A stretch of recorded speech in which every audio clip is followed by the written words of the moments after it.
Aisha was a young, kind-hearted woman. She had recently married Ali, a soft-spoken man from a respected family. Everyone in the family seemed nice, especially her mother-in-law, Shagufta Begum. She always smiled, always praised Aisha, and always served her food with her own hands. But something strange started happening. Every time Aisha ate food at her in-laws' house, she felt sick. Her stomach would hurt, her head would spin, and sometimes she even threw up. In the beginning, she thought it was just because of the stress of her new life. But as days passed, her health got worse. She was losing weight, feeling tired all the time, and even had trouble sleeping at night. "Maybe I need vitamins," Aisha said once to her husband. Ali looked at her and smiled. "You worry too much. Ami's food is always fresh. You're just tired." But Aisha felt it deep inside. Something was not right. One day, after dinner, she went to the bathroom and sat on the floor, holding her stomach. She felt weak and dizzy. Her heart was beating fast. She had eaten just 2 spoons of the curry. Still, she felt like she was going to faint. She washed her face and looked at herself in the mirror.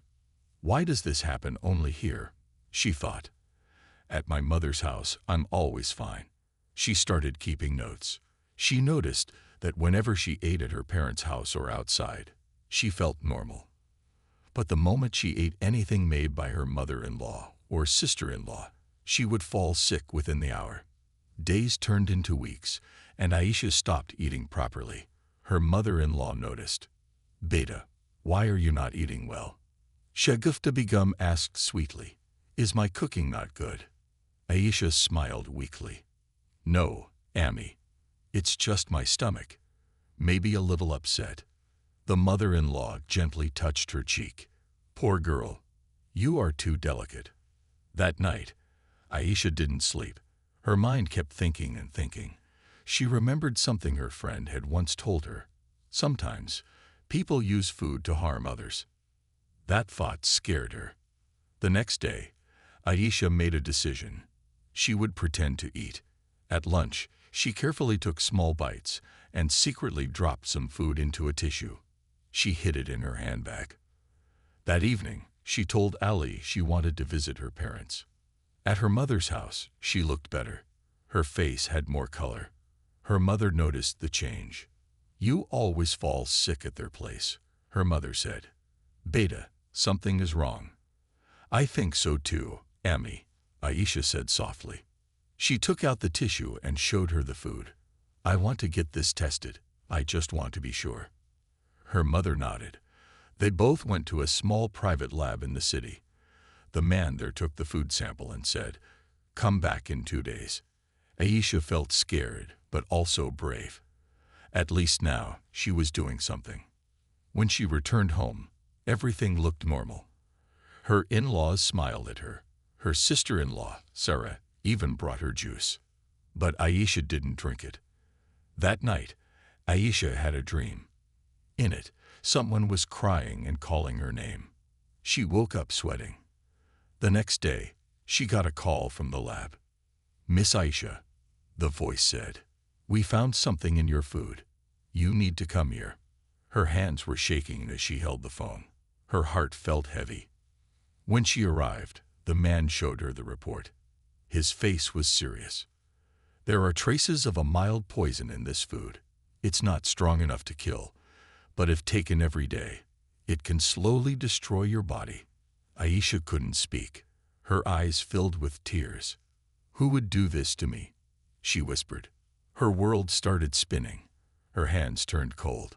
Someone she lived with, someone from the same house, was trying to harm her. But why? And who? She walked back home slowly, the report in her purse. Every smile in the house now felt fake.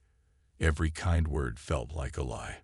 She looked at the food on the table that night, and for the first time, she felt truly afraid. Aisha sat on the edge of her bed, the lab report in her hand. Her fingers trembled. Her eyes read the same line again and again. Traces of harmful substances found in the food sample. Her heart was broken. She had always treated her in-laws like her own family. Why would someone want to hurt her? And how long had this been happening? She heard a knock on the door.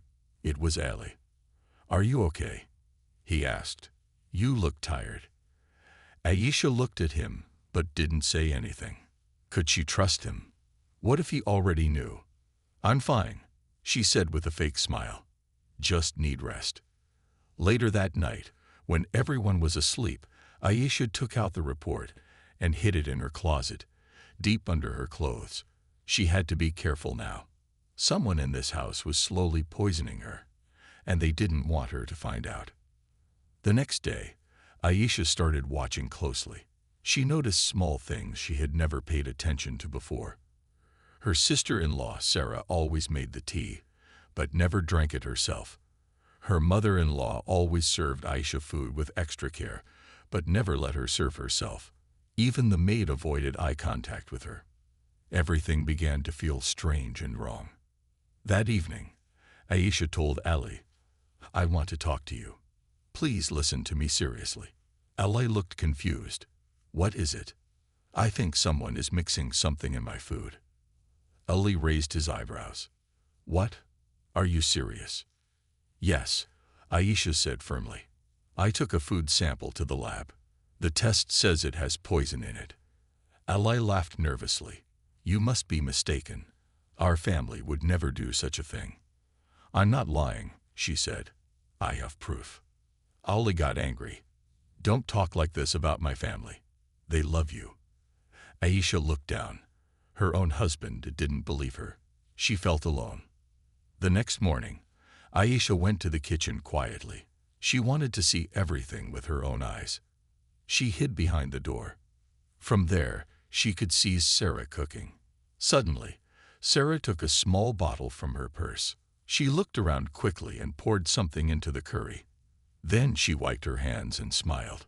Aisha's eyes widened. She quickly took out her phone and recorded everything. That evening, Aisha sat quietly during dinner. Sarah served her like always, acting sweet and innocent. But Aisha didn't eat. She said she wasn't feeling hungry. She was afraid to even take one bite. Later, she checked her phone, but the video was gone. Deleted. She froze. Who deleted it? She had put a password on her phone. Someone must have taken it while she was sleeping. Someone didn't want her to have proof. Her body felt cold. Now, they knew she was watching them. The next morning, Aisha got a call from an unknown number. She answered it with shaking hands. A woman's voice said softly, "If you speak, you will regret it." Then the call ended. Aisha stood there in shock. Now, it wasn't just food. It was a warning, a threat. She was not just being hurt, she was being silenced. Later, she sat with her mother during a secret visit. "Annie, what should I do?" she cried. "They'll never stop." Her mother held her hand tightly. "You have to be smart. You have to trap them." Aisha wiped her tears. "But how?" "Act normal. Make them believe you don't know anything. And record everything. This time, save it in a place they can't reach." That night, Aisha smiled at everyone at dinner. She took the plate, said thank you, and ate very slowly. But this time, she had switched her phone settings. Every photo and video would be saved directly to cloud storage. Later, she went to the kitchen again. When she opened a drawer, looking for tissues, a paper fell out. It had her name written on it, and it was crossed out with a red pen. Aisha stared at it. Her breath stopped. It felt like someone had written her death sentence. She ran to her room and locked the door. What kind of house is this? What kind of family had she married into? She sat on the bed, hugging her knees. She didn't know who to trust anymore. Not her husband, not her sister-in-law, not even the smiles of her mother-in-law. Only one thing was clear now. She had to save herself, and she had to find out why. Aisha couldn't sleep that night. Her eyes stayed wide open, staring at the ceiling. The piece of paper with her name crossed out kept flashing in her mind. Who had written it, and why? The silence of the house felt heavy, almost like it was hiding something.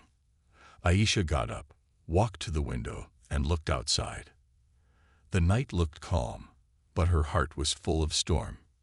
The next morning, Aisha decided to act normal. She wore her favorite dress, put on a soft smile, and went downstairs. Her mother-in-law greeted her warmly. "Good morning, Beta. Come, breakfast is ready." Aisha nodded politely. She sat at the table. Sarah came in with a bowl of porridge and placed it in front of her. "You must eat, Bobby. You're too weak," she said sweetly. Aisha forced a smile. "Yes, you're right." But as soon as they turned away, Aisha secretly poured the food into a Ziploc bag hidden in her purse. She had to collect more samples, just in case. She had also bought a second phone. This time, she kept it hidden deep in her wardrobe. Every video, every voice recording would now save to the cloud, and this new phone. She had learned her lesson.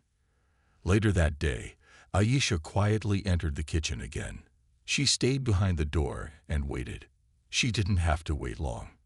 Sarah entered, looked around, and pulled out the same small bottle from her bag. She opened the curry pot and added a few drops. Then she smiled and stirred the food. Aisha pressed record. She finally had proof again. That evening, Aisha told Ali she wanted to talk. She sat with him in the room and showed him the video. Ali stared at the screen, frozen. His face changed. What is this?" he whispered. "This is the truth," Aisha said. "Your sister is poisoning me." Ali was silent. For the first time, he didn't defend his family. But he still looked confused, lost. "You're lying," a voice shouted from the door. It was Sarah. She had heard everything. "You think I'm the villain," she shouted. "You think I'm jealous of you." Aisha stood up, her voice calm. "Then why did you do it, Sarah? Tell me the truth." Sarah looked at Ali, then back at Aisha. Her face was red with anger. "You want the truth," she yelled. "Fine. I didn't want to kill you. I just wanted you to leave. You don't belong here. You were never supposed to be his wife." Aisha's heart dropped. "What do you mean?" Ali asked, shocked. Sarah laughed bitterly. "I wanted you to marry my best friend, not her. But you ruined everything. So yes, I made you weak. I made you scared. But I never wanted to kill you." Ali stood up slowly, disbelief in his eyes. "You hurt my wife because of your jealousy," he said, voice cold. Sarah looked away. Her silence gave the answer. That night, the house turned quiet. No one spoke at dinner. Aisha didn't eat. She stayed in her room. She had finally uncovered the truth. But something still didn't feel right. Why did her mother-in-law say nothing? Why did she always serve the food herself? The next day, Aisha decided to talk to the maid. The maid had always been quiet, always looking nervous. Aisha caught her alone in the kitchen. "Baji, please tell me the truth. Do you know what's going on?" The maid looked scared. She shook her head. "Please," Aisha said gently. "I won't tell anyone. I just want to know." The maid whispered, "It's not just Madam Sarah. Begum Sahiba knows too." Aisha froze. "What?" she whispered. "You mean Ami. She knows." The maid looked down. "She gives the bottle to Madam Sarah." Aisha felt like the ground had disappeared from under her feet. Her own mother-in-law, the one who smiled, prayed, and hugged her, was part of this. Aisha stepped back slowly, her body cold. The maid continued, "They didn't want you to give birth. They said, 'This baby will take everything.'" Aisha couldn't breathe. "Baby?" She ran to her room and took out a pregnancy test kit she had secretly bought. A few minutes later, 2 pink lines. She was pregnant. Tears rolled down her face. They knew. They knew before her. That's why they were poisoning her. They wanted her to lose the baby. Aisha held her stomach with both hands. She whispered, "I won't let them hurt you. I promise. Aisha stood in front of the mirror, holding the pregnancy test with shaking hands. 2 pink lines. She was pregnant. Tears rolled down her cheeks, not just because of joy, but because of fear. The people in this house, the ones who smiled at her every day, had been trying to hurt her baby even before she knew she was expecting. She touched her stomach gently. I'll protect you, no matter what. She knew she couldn't wait anymore. Aisha called her childhood friend, Nimra, who worked as a nurse in a private hospital. Nimra, I need your help, Aisha said in a low voice. I have to get out of this house, but I want to expose them first. Nimra listened carefully, then replied, let's trap them. But it has to look real. Can you act sick? I don't need to act, Aisha said. I already am. The next morning, Aisha acted weaker than ever. She touched her head, sat down suddenly, and pretended to faint in front of her mother-in-law. Shagufta Begum rushed forward. Ali, call the doctor. Aisha has fainted. Aisha was taken to the hospital, where Nimra was already waiting. Inside the room, away from the family, Aisha sat up and took a deep breath. I'm fine, she said. Let's begin. Nimra smiled. Your room is under camera now. Everything will be recorded. When Ali came inside, Aisha looked at him with tired eyes. I'm not going back to that house, she said softly. Ali was silent. He had seen the videos. He had heard his sister admit everything. But still, he didn't know what to say. I just want to know one thing, Aisha asked, her voice shaking. Did you know about it, Ali? Ali looked away. No, he said. I swear I didn't. But I ignored your pain. And I'm sorry. His voice broke. I didn't want to believe that my own mother or sister could do this. Aisha turned her face to the side. She was too tired for apologies. That night, Shagufta Begum came to the hospital. She sat by Aisha's bedside. My poor daughter-in-law, she whispered. You are too weak. You should rest. She opened her purse and took out a small thermos. Here, I made soup for you. It will help you feel better. Aisha smiled softly. Thank you, Ami. But when Shagufta left, Aisha handed the soup to Nimra. They sent it to the lab. The next day, the report came. The soup had high levels of sleeping drugs, enough to harm both mother and child. Aisha didn't cry this time. She felt stronger. She gave the report to Ali. I want the police to see this, she said. I'm not staying quiet anymore. Ali nodded. The next morning, Aisha invited the whole family to the hospital room. She said she wanted to talk to everyone. Shagufta Begum came. So did Sarah. They smiled, thinking Aisha was weak, maybe even ready to forgive them. But then Nimra entered the room, with 2 police officers. The smiles disappeared. This is a misunderstanding, Shagufta said quickly. But Aisha stood up. No, Ami. This is the truth. You tried to kill me. You tried to kill your own grandchild. The officers showed the test reports, the video evidence, and the recordings. Sarah cried and shouted. I didn't want to kill her. I just wanted her to leave. The officer said, You could have killed her. That's enough. Ali stood quietly in a corner. His face was pale. Aisha looked at him one last time. You didn't hurt me with your hands, but your silence hurt more than poison ever could. The officers took Shagufta and Sarah away. As they were being taken out, Shagufta looked at Aisha and said, This is not over. But Aisha didn't reply. She had already won. That evening, Aisha was discharged from the hospital. But she didn't go back to her in-laws' house. She went to her parents' home instead, holding her head high. Her mother hugged her tightly. You are stronger than all of them, Beta, she said. Aisha smiled softly and touched her stomach. I had to be. I'm not just fighting for myself anymore. Aisha now lived with her parents. The house felt warm, safe, and full of love.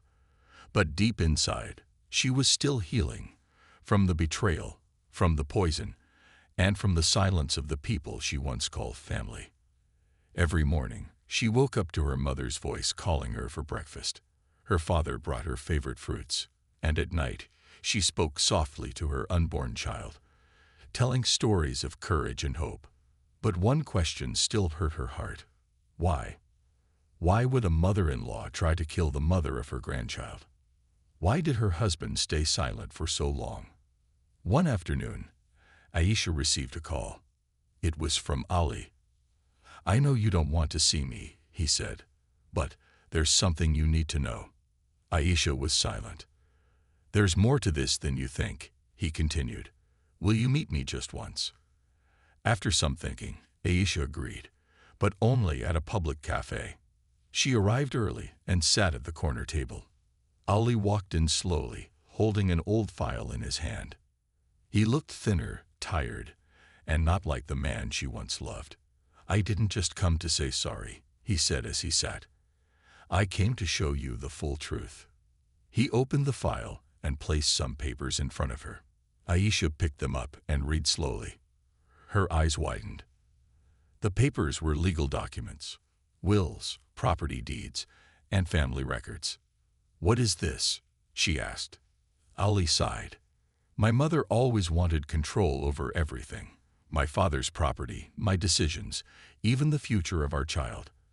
When she found out that I wanted to make you the joint owner of some property, she got angry." Aisha looked up in shock. "She didn't want you to have any power in the family," Ali continued. "She believed if you had a baby, you would become stronger in the house.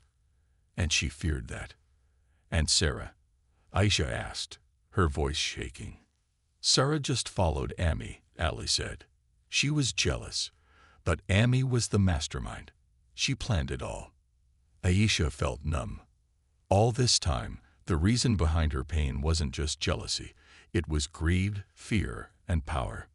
"She even told me once," Ali whispered, "that if anything happened to you, I could marry again, and things would be easier." Aisha closed her eyes. The pain returned, but so did the strength. "You knew this and still stayed quiet."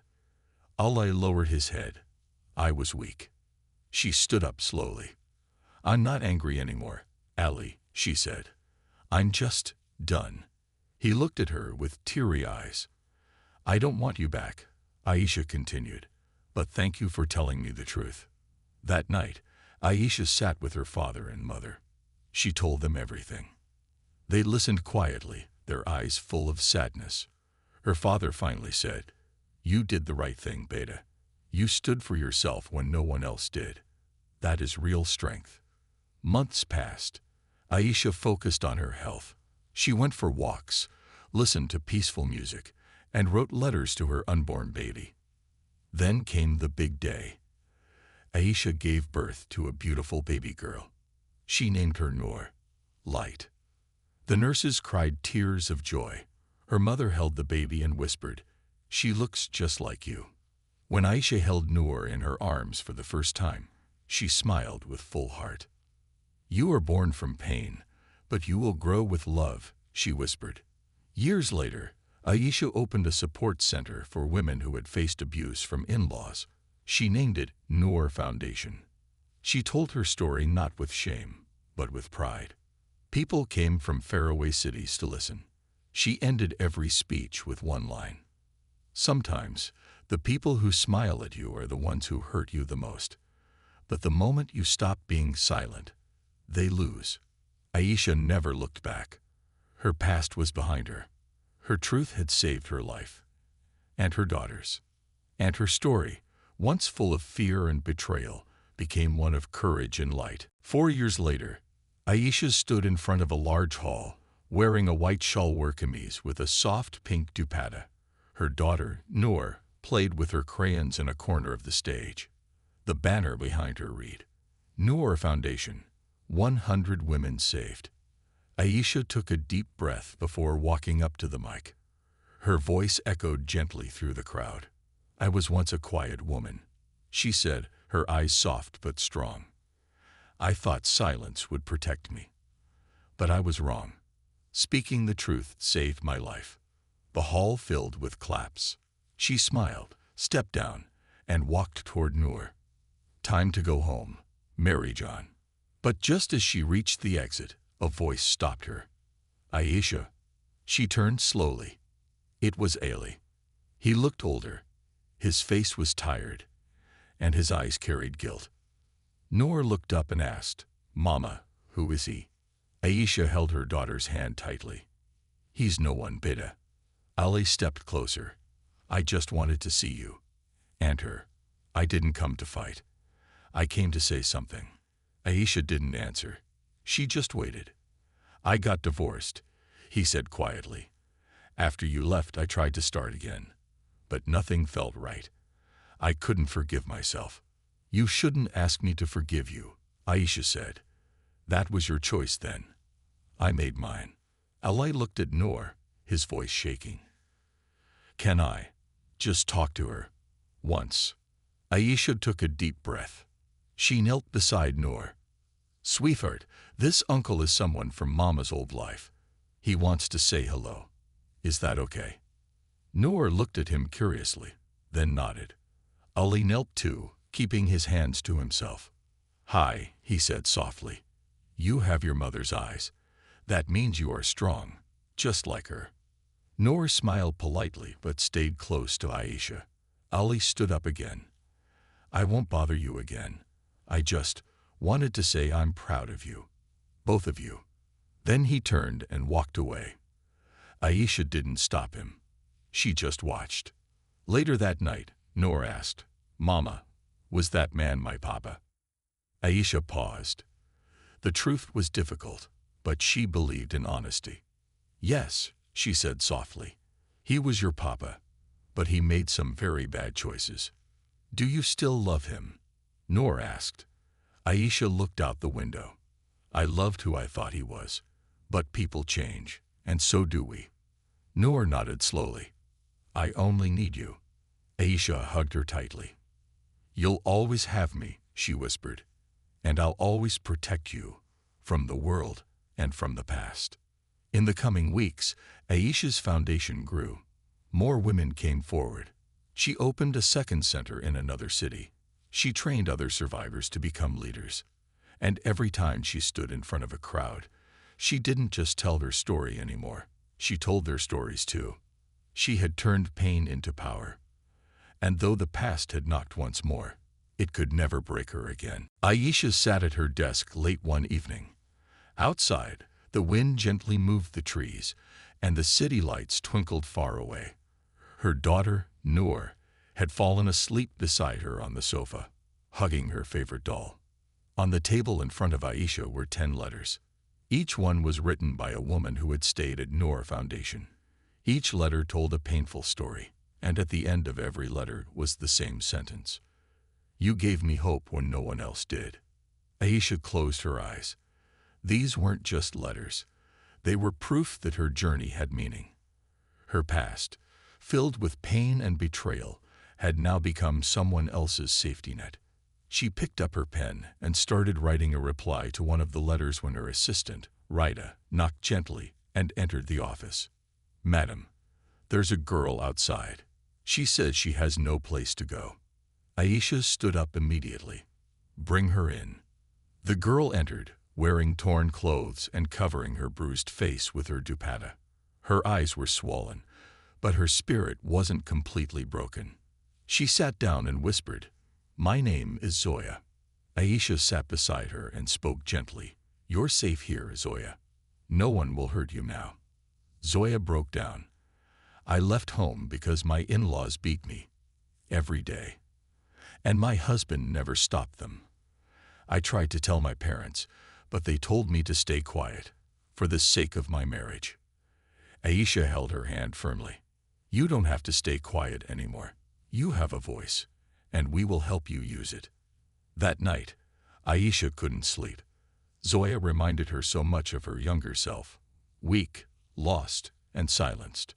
She looked at Noor sleeping peacefully and whispered, Beta, I will make this world safer for you, and every girl like you.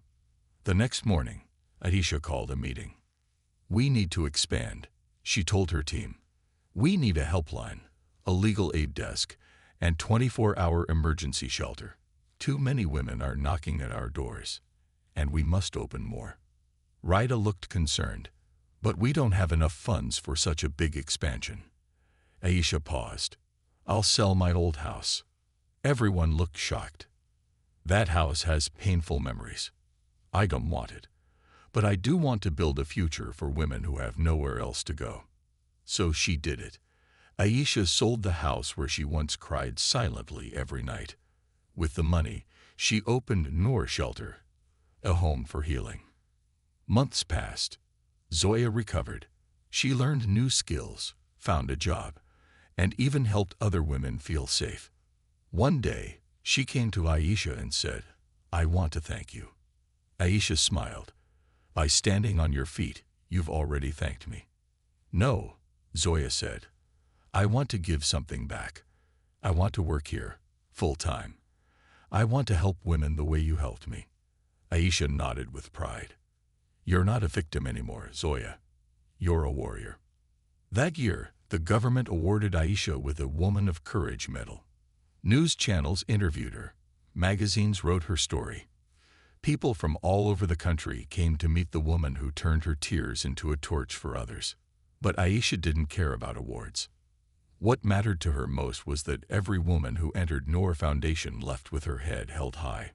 One night, as she tucked Noor into bed, her daughter asked softly, Mama, why do so many aunties come to our center?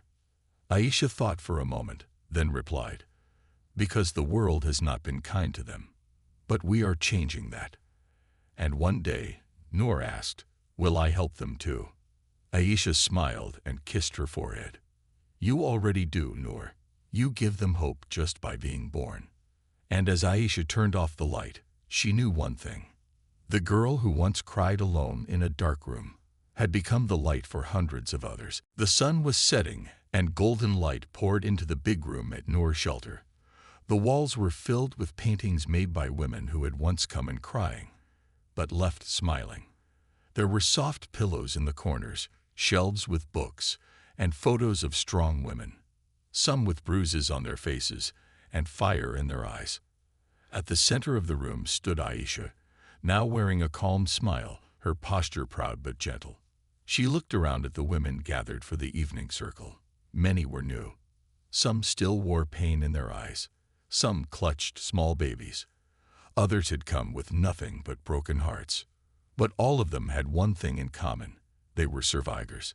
Aisha picked up a small candle. This candle, she said, was the first one I ever lit when I built Noor Shelter. I had no team. No funding, only faith. I named this place after my daughter, Noor, because she gave me light in the darkest time of my life. Everyone was silent, listening, breathing her story in. I was poisoned in my own home, she said softly, by people who smiled at me every day. I was told to stay silent, to accept the pain. But I chose to fight. And now you are all here because of that choice. She handed the candle to a woman named Hina, who had arrived just 3 weeks ago after escaping an abusive marriage with 2 kids. Now you hold the light, Aisha said, because this light is meant to be passed on. One by one, the women passed the candle, each whispering a small wish: hope, courage, love, safety. Noor, now 8 years old, ran in with a bright smile. Mama, I finished painting the new sign. Aisha knelt beside her daughter, holding her hand. Show me, Beta. Noor led everyone outside. On the wall of the building, she had painted big colorful letters with help from the staff. Noor Shelter, where pain ends and hope begins. The women clapped. Some cried. Others just smiled with quiet hearts. As the sun fully set, fairy lights around the shelter lit up one by one, glowing softly like stars. In that warm light, surrounded by survivors, Aisha stood still. She looked at her daughter, then at the women beside her, and whispered inside her heart, "This is what healing looks like. This is what rising feels like." She had once been poisoned, betrayed, left alone. But now she was the reason hundreds of women could sleep peacefully. And in the silence of that soft evening, one thing became clear. Aisha's journey was never just her own. Her pain became their power, and her light would never die.